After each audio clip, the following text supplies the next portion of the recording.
Nnamdi sat slumped in a seat on the train, looking utterly drained. His once white shirt had faded with time, and the black trousers he wore had lost their crispness.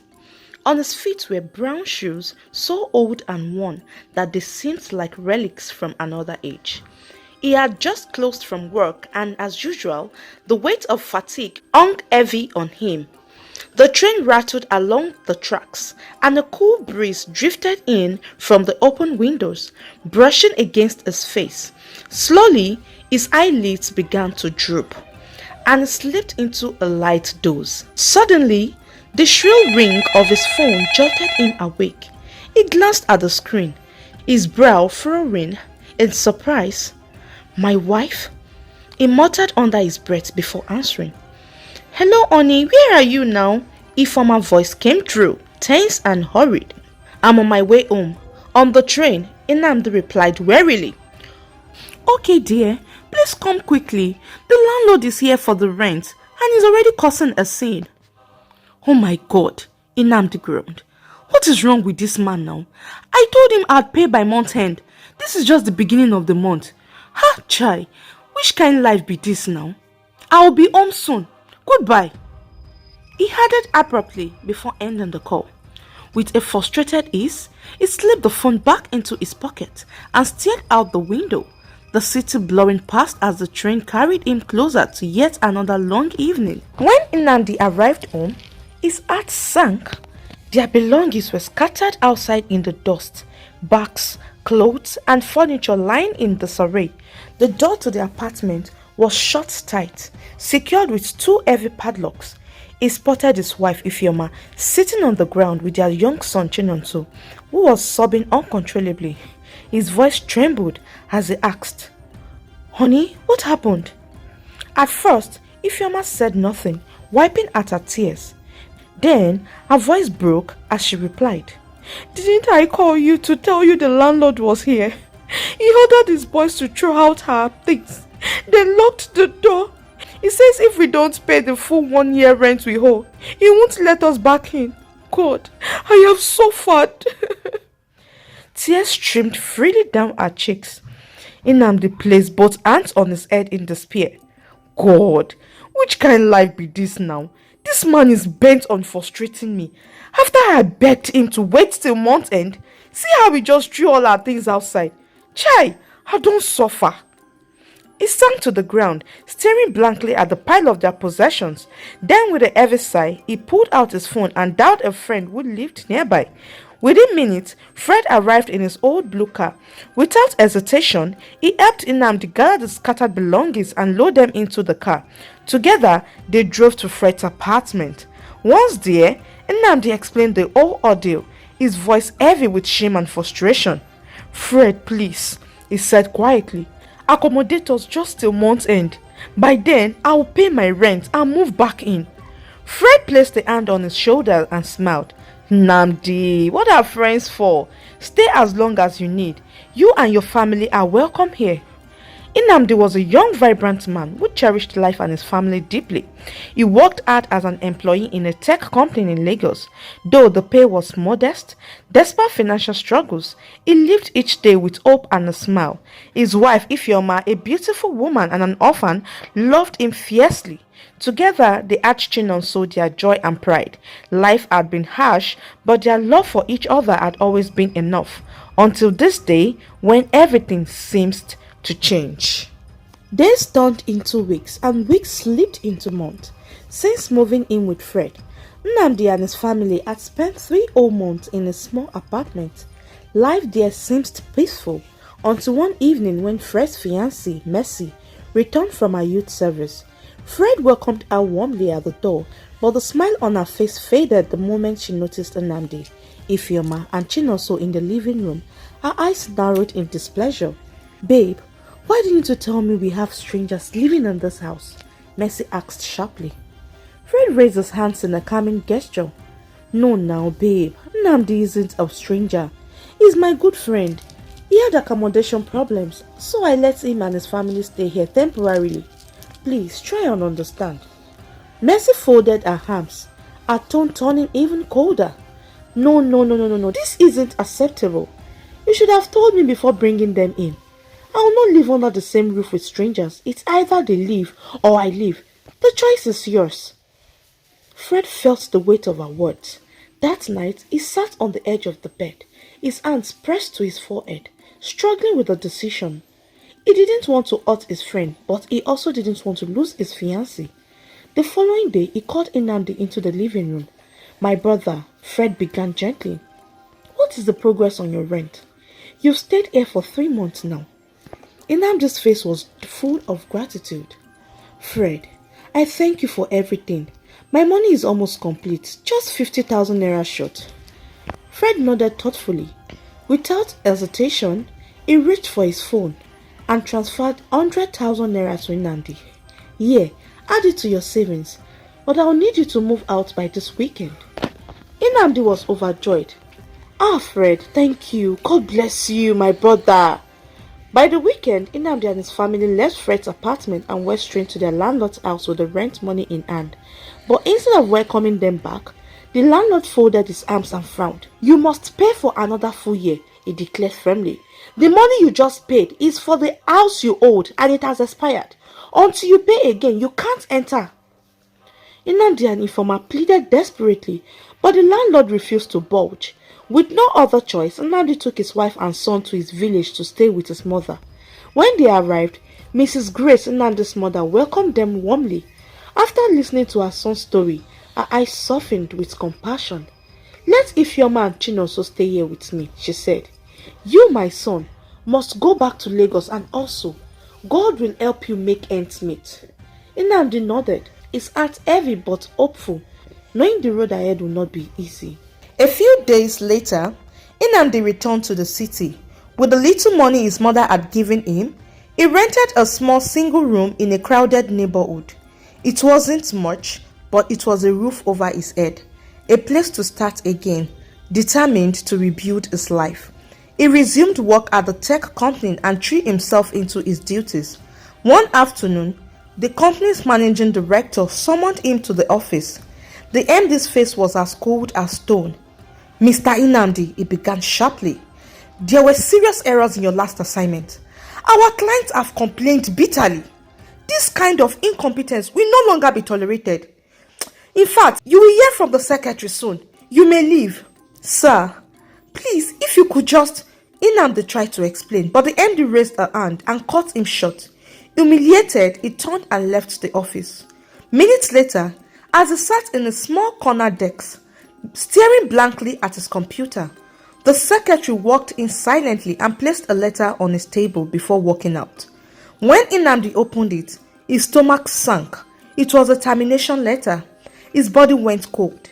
He sat frozen for a long moment, a whirlwind of sadness, anger, and disbelief raging inside him. "Where do I start from, God?" he muttered under his breath. Packing his few belongings into a bag, he walked out of the office for the last time. With no direction, he found himself in a bar, not far from his home. Drink after drink, he drowned his pain until the world became a blur. As he sat slouched over the table, he noticed through the haze a beautiful woman in the far corner of the bar. She had been watching him for some time. Her name was Jane Beckley, the only daughter of wealthy parents. Jane was 35, unmarried and childless. She had the medical condition that required her to get pregnant before turning 36. Only 2 days away, her parents had threatened to cut her off completely if she didn't find a husband before the year end. With time slipping away, she had confided in her best friend Priscilla, who advised her to try local bars in the slums, claiming she might find a real man there rather than searching endlessly in a comfort zone. That fateful evening, Jane's eyes fell on Nnamdi. Tall, handsome, and effortlessly charming. Even in his drunken misery, she felt an instant pull. Without delay, she walked to his table and tried to start a conversation, but he was far too drunk to respond. With the help of another man in the bar, she managed to get him into her car. Jane drove him to her luxurious apartment on the island. That night, while Nnamdi lay vulnerable and unaware of his surroundings, she took advantage of the moment and made love to him. Morning light streamed softly through the floor to ceiling curtains, pulling Nnamdi from a restless sleep. His head dropped, his mouth tasted bitter, and his entire body felt heavy. For a moment, he didn't open his eyes. He just lay still, trying to remember how he had gotten home. But the sheets beneath him were smooth silk, and the faint scent of expensive perfume filled the air. This wasn't a small rented room. His eyes flew open. The ceiling above him was high, painted white with a crystal chandelier hanging elegantly in the center. He sat up slowly, realizing he was lying on a massive bed in a beautifully furnished room.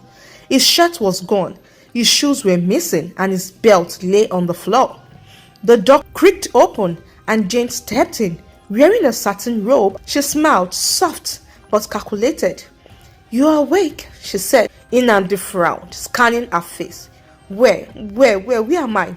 What happened last night?" "You're in my home," Jane replied smoothly. "You were drunk at the bar. I couldn't just leave you there." His stomach tightened. "So you brought me here? Why? What? Did we?" He trailed off, afraid to finish the question. Jane's smile didn't falter. She took a seat on the edge of the bed, looking him straight in the eyes. "Yes, Nnamdi, we did, and I don't regret it." The room felt suddenly smaller. Nnamdi's mind raced, shocked, confusion, and a strange dread settling in. "How do you even know my name? Why would you do that? I don't even know you." Jane tilted her head, studying him like a prize she had already claimed. "You will. You see, Nnamdi, I have a situation, and you're exactly the kind of man I've been looking for." His heart pounded. "What kind of situation?" She smiled wider, but her eyes were deadly serious. "One that involves you being part of my life, whether you planned for it or not." Nnamdi stared at her, his brow furrowed, his chest tightening with unease. "What are you talking about? What do you mean? I am exactly the kind of man you've been looking for?" Jane crossed her legs, her robe parting slightly, but her eyes stayed fixed on his. "I am 35 years old, Nnamdi.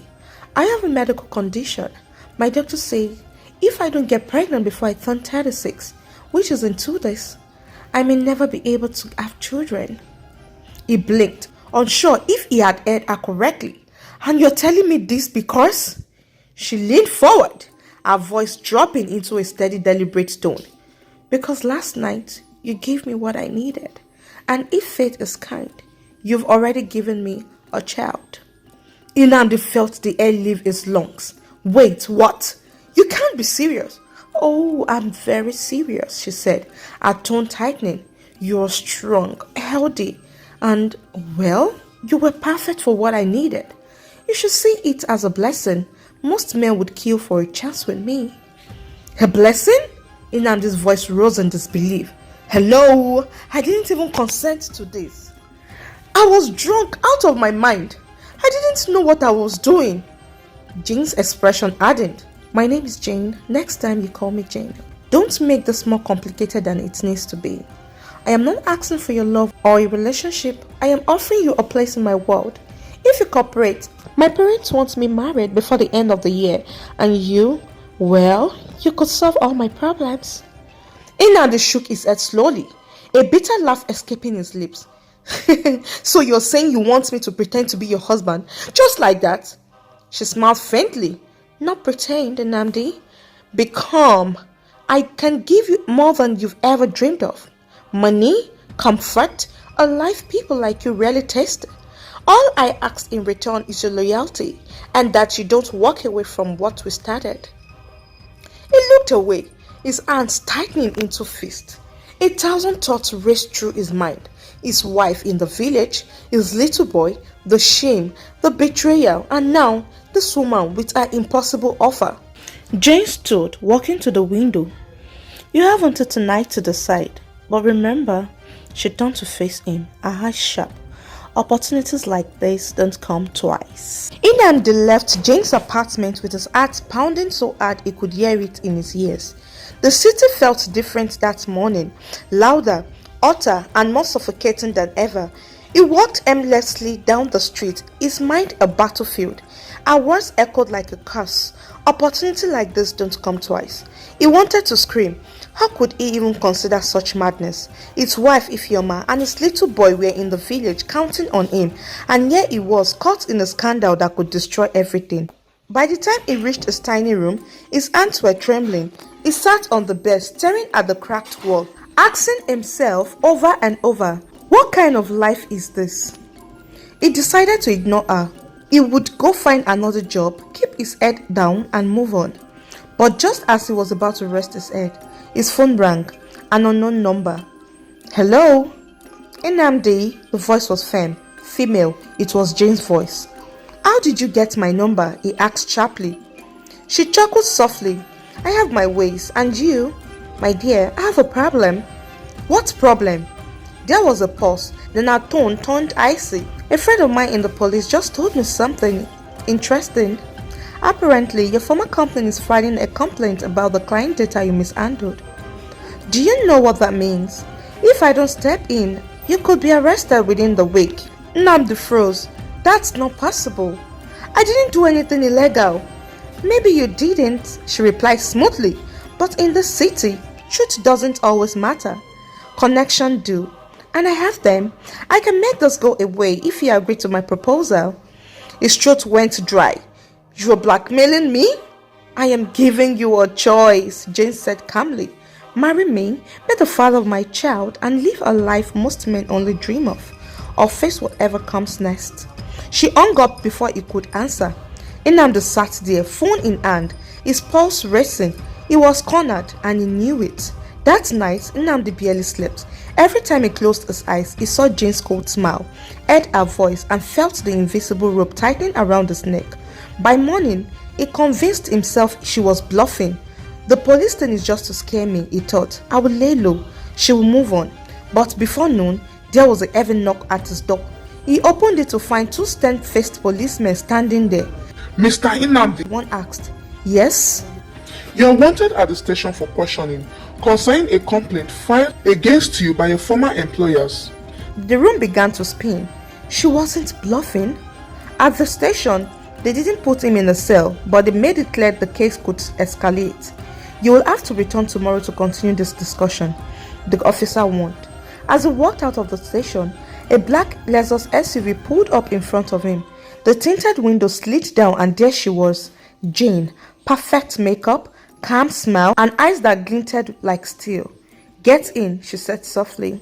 He hesitated for only a moment before opening the door and sliding into the plush leather seat. See, she said, I told you, Nnamdi, I have connections. I can make this case disappear in 5 minutes, but only if you play your part. He clenched his jaw, and if I refuse? She leaned closer, a perfume filling his head. Then I let the police finish what they started, and trust me, they will be happy to. You will lose your freedom, your reputation, and whatever dignity you have left. He turned away, staring out the window at the passing city, his mind screaming. Where are we going? He asked finally. To my parents' house, Jane replied smoothly. You are meeting them today as my fiancé. He spun to face her. What? Jane's smile didn't falter. The sooner they see you, the sooner we start planning the wedding. And once we are married, well, your problems will simply vanish. Nnamdi's stomach twisted. This wasn't just a trap. It was a prison with silk walls. The Lexus glided silently through the highlands' upscale streets, past tall gates and sprawling mansions, guided like fortresses. Nnamdi sat still in his seat, his palms damp. He had never been in this part of Lagos except to deliver packages at work. When the car finally stopped, his breath caught. Before him stood a 3-story mansion, all white marble and glass, with a driveway wide enough to park 20 cars. Uniformed guards opened the gate without a word as the SUV rolled in. Inside, the air smelled faintly of roses and expensive polish. A tall, elegant man in a crisp navy suit emerged from the living room. Beside him was a regal woman in a flowing silk gown, diamonds glittering at her neck. Nnamdi, Jane said sweetly, meet my parents, Chief and Mrs. Beckley. Chief Beckley extended his hand. His grip was firm. his eyes sharp, sizing Nnamdi up in one long silent sweep. "So, you are the man my daughter has chosen?" His voice was calm, but there was still beneath it. "Yes, sir," Nnamdi replied, forcing a polite smile. "It's an honor to meet you."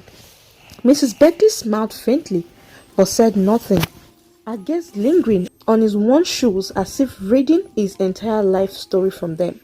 They all moved into the dining hall, a room so large it could host a wedding. The table was set with crystal glasses and gold-rimmed plates. As servants poured wine and set dishes before them, Nnamdi felt more like a defendant in court than a dinner guest. Chief Beckley cleared his throat. "My daughter tells us you two have been close, and that marriage is on the table. But let me be clear, young man, Jane is our only child. Her husband must be capable of protecting her, providing for her, and fitting into our world. Can you do that?" Nnamdi swallowed hard. "Sir, Jane cut in smoothly. "Daddy, you don't have to worry. Nnamdi is a strong lawyer and exactly what I need. Trust me." Her father studied them both, then gave a small nod. "Very well, but know this, Nnamdi, if you hurt her or embarrass this family, I will personally make sure you regret it." The words sent a chill down Nnamdi's spine. Dinner continued, but the food tasted like ash in his mouth. He felt trapped under their watchful eyes, realizing with every passing moment that Jane's family wasn't just rich, they were powerful, the kind of powerful that could make someone disappear without a trace. And now, he was in their world. After the dinner with Jane and her family, Nnamdi returned to his small dimly lit room, his mind in chaos. He had never imagined his life would take such a dangerous turn. How had he allowed himself to fall into this trap? His thoughts were interrupted by the chill ring of his phone. It was Jane. "Hello baby, be ready by 10, I'll be coming to pick you up," she said, her voice firm. Nnamdi's face darkened. He clenched his jaw, anger tightening his chest, and slammed the phone onto the bed. He felt like a man caught in a snare, unable to free himself. Exactly at 10, Jane's sleek car pulled up outside. She sat behind the wheel, smiling confidently. Nnamdi walked slowly towards the car, slid into the seat, and they drove to her apartment. Once inside, he could no longer hold back. He confessed to Jane about his wife and son in the village, speaking with deep emotion about how much he loved them. Jane barely reacted. "Is that all?" she said with a smirk. "They could live a better life here in the city if you allow it. Bring them to live with us. I don't mind as long as they don't cross my path." Her words twisted in Nnamdi's stomach. He didn't fully understand her meaning, but the tone chilled him. A month later, he traveled back to his village. This time, he arrived in a shiny white SUV. Ifeoma, his wife, was stunned when she saw him. She ran to him, hugging him tightly. His mother's face lit up with joy to see her son again, but the joy was short-lived. Nnamdi told them everything, his connection with Jane, the trap he had fallen into. Ifeoma's eyes blazed with anger. "How dare you do this to me? After all those years of patience and suffering," she shouted. His mother's tears flowed freely. "Why, son, I thought I raised you better than this," she cried. "I am here to take you all to the city with me," Nnamdi said softly, almost pleading. "I am not going to live in that evil woman's house," Ifeoma spat back. That night, the air in the small home felt cold and suffocating. Nnamdi begged and begged, apologizing over and over, telling them to understand his situation. After much persuasion, they finally agreed. The next day, they drove to Jane's mansion. She stood outside, her presence commanding attention. With a charming smile, she welcomed them. Nnamdi introduced his wife and mother. Jane simply waved to her mates. "Take them to the room I prepared," she ordered. Ifeoma and his mother followed the mates inside, but the tension in the air was as thick as smoke. The first whispers of trouble began the morning Jane found out she was pregnant. She had been unusually quiet all day, sitting in the grand living room, one hand resting on her still flat belly. There was a glow in her face, but also something darker in her eyes. When Nnamdi returned from a business errand, she greeted him with a smirk. "Congratulations, you're going to be a father," she said slowly, watching his reaction like a hawk. His heart skipped. This was not the joyful news it should have been. It felt like a chain being locked tighter around his neck. By evening, the news had spread in the mansion. Even Ifeoma, who had only been in the city for a week with their son, overheard two maids gossiping in the corridor. Madam Jane is expecting, and she says she wants the child to be the heir to the estate. Ifeoma's chest tightened. The more she watched Jane, the more she noticed the subtle games. How Jane would loudly call Nnamdi "my husband" in her presence, how she had deliberately ordered the cooks to prepare meals Ifeoma disliked, and how she would send her on meaningless errands around the house just to belittle her. One evening, Jane called for everyone to gather in the dining room. She placed her palm dramatically over her stomach. "Since I'm carrying the future of this family," she announced, her tone dripping with authority, "I want certain boundaries respected in this house. Some people should know their place." Her eyes met Ifeoma and held them for a long, icy moment. The message was clear. The tension thickened after that night. Ifeoma began to notice little things. Her bedroom door left open when she knew she had locked it. Her son's toys moved from the corner where she had left them. Whispers that stopped the moment she entered a room. Nnamdi, caught in the middle, grew restless, but Jane seems to enjoy the quiet war brewing under her roof. The mansion was now a ticking time bomb, and the slightest spark could blow everything open. Jane's belly was just beginning to show when the mansion's air grew thick with silent walls.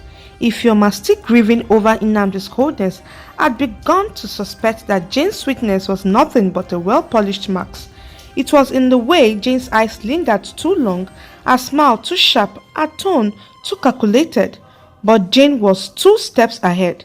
She decided it was time to remove Ifeoma completely from the picture. And this time, she would make it look like Ifeoma was the villain. She conspired with one of the mansion's maid. Greedy for her favor, to betray Ifeoma completely. She fed Jane information, twisted events, and supported every lie Jane spun. Soon the household began to see Ifeoma as trouble, a thorn to the peace of the mansion. When the final blow came, it was swift. Nnamdi's mother and Ifeoma were summoned to the grand sitting room. Nnamdi's voice was cold, his face expressionless. "I can't keep tolerating your behavior in my house," he said. "You have to leave." "What?" Ifeoma's voice cracked in disbelief. "Nnamdi, it's not enough," he thundered, cutting her short. Jane sat in one corner, rubbing her baby bump with a victorious smack. Within the hour, Ifeoma, her son, and Nnamdi's mother were escorted out of the mansion. At the gate, Ifeoma turned to face them, her eyes red with fury and betrayal. "As long as I breathe," she spat, "you and that woman will never find peace or joy." Her words echoed like a dark prophecy as she walked away, holding her son's hand. The dusty street felt like an insult to Ifeoma's once proud life. She cried until her eyes swelled, but she refused to crumble completely. She made a solemn vow to Nnamdi's mother. "Forget that man. I will take care of you, Mama. You will never lack anything." The next morning, she pulled out her university certificate. It had been years since she had last thought of it, but now it was her weapon. She searched for jobs in every government office, every private desk she could find. Weeks later, she landed a position as a secretary in the local government administrative office. The pay was modest but steady. She worked hard, cared for her son and Nnamdi's mother, and slowly built a life without looking back. Back in the city, Nnamdi never called, never visited. The day they left, he erased them from his life completely. With Jane by his side, life was a carousel of parties, vacations, designer shoppings, and weekend getaways. Months later, Jane gave birth to a bouncing baby boy. They named him Wealth. But Jane was not the doting mother everyone expected. Pride and carelessness were her daily habits. For days, she left Wealth in the care of the maids without even peeking into his room. The maids, in turn, were often busy gossiping, laughing, and forgetting their duties. It was a hot afternoon, the air was still. The maids were huddled in the kitchen, laughing over some scandal. Jane was upstairs scrolling through her phone. Wealth, barely walking but adventurous, crawled through the long hallway, pushed the door to the backyard open. The large swimming pool sparkled under the sun like a silent predator. Without delay, he waddled towards it. One tiny slip and splash! He fell into the deep 8 feet water. His small arms flailed, bubbles breaking the surface as he gasped for air, but the water swallowed every cry. His struggle slowed until his body floated, lifeless, on the shimmery blue water. Minutes later, one maid noticed the silence and went searching. When they saw him, their scream pierced the mansion walls. It was too late. Wealth was dead. Wealth's death marked the beginning of the end for Nnamdi and Jane. The lavish life that once dazzled them quickly turned into a pit of shadows. Jane spiraled into bitterness and blame, accusing Nnamdi of being a curse in her life. Parties stopped, vacations ended, and the once busy mansion became eerily quiet. By the third month, Jane threw Nnamdi out with nothing, not even a car. He wandered from friends to friends, each visit shorter than the last, until he had nowhere left to go. Meanwhile, in the village, far away from the city's chaos, Ifeoma's life was blooming. Her hard work had caught the attention of the state governor, who appointed her to a key administrative position. From there, she began winning contracts from governors and state representatives across the region. Within 2 years, Ifeoma was a millionaire. She renovated Nnamdi's mother's house into a breathtaking mansion that became the pride of the village. Visitors often stopped just to take photos, whispering, "May God give us a daughter-in-law like her." Mrs. Grace, Nnamdi's mother, walked with her head high again. She was respected and loved, thanks to the woman her son had betrayed. One bright afternoon, a sleek white car pulled up in front of the mansion. Mrs. Grace was sitting outside, enjoying the cool breeze, when a tall, well-dressed man stepped out. She froze. Ify, she stammered. "Yes, Mama, it is me, Ifeanyi." She ran to him, wrapping her arms around him and bursting into tears. Tears of joy. He was her other son, Nnamdi's twin, taken abroad by her uncle when he was just 10 years old. No one had heard from him in years. As they sat, Ifeanyi explained how life in America had been far from smooth. At one point, trouble with the police had made communication with home impossible, but he had survived, built a business, and returned to make his mother proud. Mrs. Grace introduced him to Ifeoma, explaining everything Nnamdi had done. Ifeanyi's face tightened with pity and admiration. "Thank you," he said sincerely, "for standing by my mother when you had every reason to leave." In the weeks that followed, Ifeanyi found himself drawn to Ifeoma's strength, her humility, and her beauty. One evening, he asked his mother for permission to marry her. Mrs. Grace's heart leaped with joy. It was as if fate had brought him home for this very reason. Their wedding was a celebration like no other. The entire village danced and sang. People prayed, "God, give us a daughter-in-law like Ifeoma." After the wedding, Ifeanyi told his mother his plan. He wanted to take Ifeoma and her son Chinonso abroad. Mrs. Grace agreed on the condition they would visit often. They hired staffs to care for her and promised to return in 6 months to take her with them. Mrs. Grace prayed for them every day. On the morning of their departure, a ragged man appeared at the mansion gate. His hair was unkempt, his clothes torn, and his eyes hollow. It was Nnamdi. He froze at the sight of the grand mansion, the very one Ifeoma had built for his mother. He saw his twin brother Ifeanyi beside Ifeoma, holding her hand. He saw his mother, he saw his son, and he remembered everything. Dropping to his knees, Nnamdi began to weep, his voice breaking. "I am sorry. I am so sorry. Please forgive me. I have lost everything. Jane threw me out. I have nothing." Ifeoma's eyes filled with tears, but her voice trembled with pain. "You destroyed us, Nnamdi. You chose pride over family. Do you know what I went through?" Mrs. Grace, shaking with anger, pointed to the gate. "Leave my house. You are no son of mine until God touches your heart." But Ifeanyi stepped forward, placing a hand on his brother's shoulder. "He is wrong, Mama, but forgiveness is not for him. It is for us." After a long, heavy silence, they forgave him. But forgiveness did not mean restoration.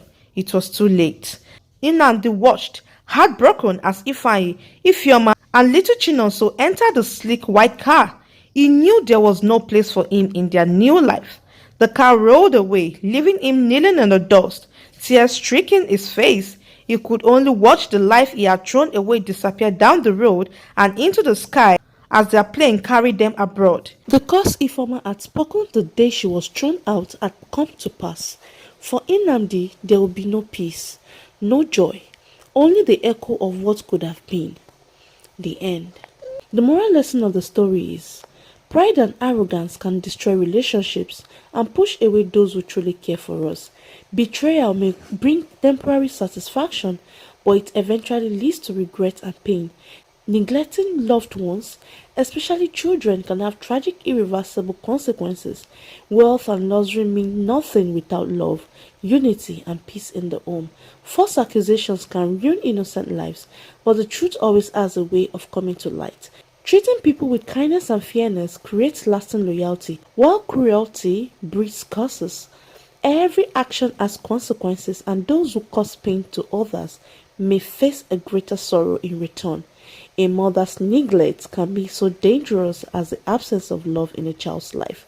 Life's blessings should be guided with care, not taken for granted. Causes born out of deep pain can manifest in ways one never expects. Thank you for watching this beautiful story. Until we meet again, I'd say remain blessed. Kindly subscribe, comment, like, and share. Thank you.